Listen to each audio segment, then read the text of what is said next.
अस्सलाम वालेकुम। आज हम आपके साथ शेयर कर रहे हैं बहुत ही मज़ेदार और टेस्टी इमली और खजूर की चटनी की रेसिपी। बड़ी ही मज़े की और आसान रेसिपी है ये और बड़ी ही फ़ायदेमंद है।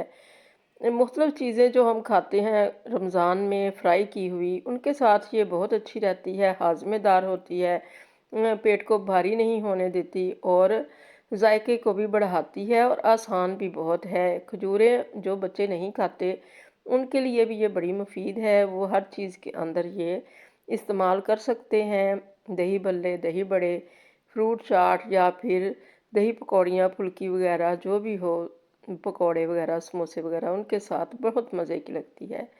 तो इसके लिए हमने 1 कप लिया है भर के इमली का और हाफ़ कप लेंगे खजूर का।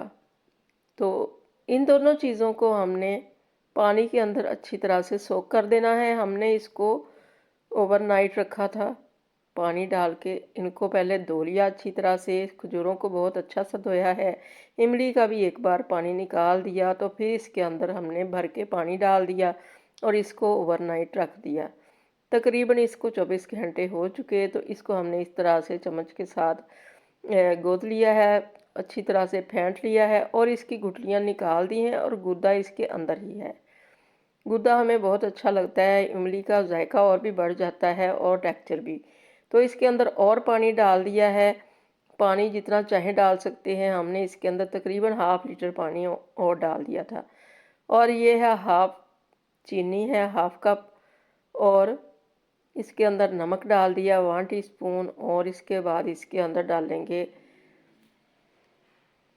धड़ा मिर्चें 1 टीस्पून फुल भर के डाल दी हैं। बाद में चेक करेंगे सारी चीज़ें एंड पे, अगर कोई कम लगेगी तो और डाल देंगे। ये भुना हुआ ज़ीरा है, ये भी फुल भर के हमने 1 टीस्पून डाल दिया और ये है काला नमक, ये भी 1 टीस्पून डाल दिया है और इसको हम अच्छी तरह से मिक्स करेंगे। चूल्हे के नीचे आग जला दी है और इसको हमने पकने के लिए चढ़ा दिया है। हल्की फ्लेम पे इसको रख देंगे। ये तकरीबन आधे घंटे के अंदर रेडी हो जाएगी। इसके अंदर जो गूदा है ये अच्छी तरह से गल जाएगा और मेल्ट हो जाएगा, तो फिर ये रेडी हो जाएगी। और इसके अंदर हमने कोई भी कलर वगैरह ऐड नहीं करना है, इसका अपना अच्छा कलर आएगा जो कि बहुत ही अच्छा प्यारा सा कलर होगा और बिल्कुल नेचुरल होगा।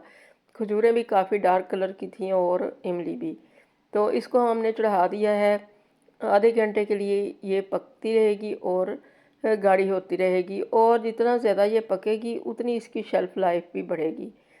तो ये देखें कितनी अच्छी सी ये कलरफुल सी हो चुकी है और सारे जो इसके अंदर गूदा वगैरह था वो भी मेल्ट हो चुका है और गाढ़ी सी ये रेडी हो जाएगी। इसको ज़रा सा हमने पतला ही रखना है क्योंकि जब ये ठंडी हो जाती है तो फिर ये बहुत ज़्यादा गाढ़ी हो जाती है। ये एंड पे हमने डाल दिया सौंठ पाउडर।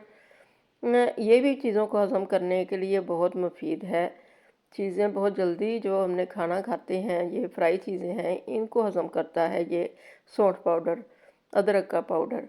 तो आज आग हमने बुझा दी है और इसको अब उतार लेंगे, ठंडा करके इसको सर्विंग डिश के अंदर डाल लेंगे। बहुत ही ज़्यादा मज़े की और गाढ़ी सी ये रेडी हो चुकी है। देखिए कितना प्यारा कलर इसका आया है, इसकी शाइनिंग कितनी है और ये बड़ी ही गाढ़ी सी हो चुकी है। ठंडी हो गई है तो अब ये इसकी कंसिस्टेंसी देखें कितनी गाढ़ी है।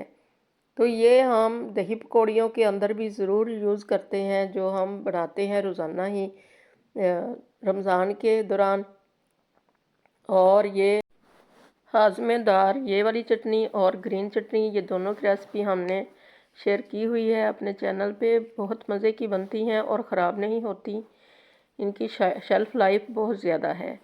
तो इस तरह से आप भी बना के देखिए। अल्लाह करे आपको ये रेसिपी बहुत ज़्यादा पसंद आए और आपके बहुत काम आए। दुआओं में याद रखिएगा। अल्लाह हाफ़िज़।